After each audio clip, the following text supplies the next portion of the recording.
ගන්න බෑනේ ඉතින්. ඇඳට ගන්න කොහොමද ඉතින් ඔයාව? එන්න ඕනේද? එන්න ඕනේද? ඕම ඉන්නනේ. ඕම නිදා ගන්නනේ. ෆෑන් එකක් දාලා තියෙන්නේ. ඇයි ඔයාගේ ඇඳට යන්න ඔයාට ඇඳක් තියෙන්නේ?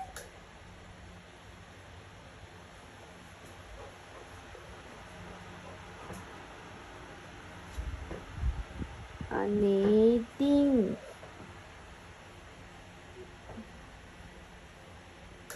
මොකද කරන්නේ?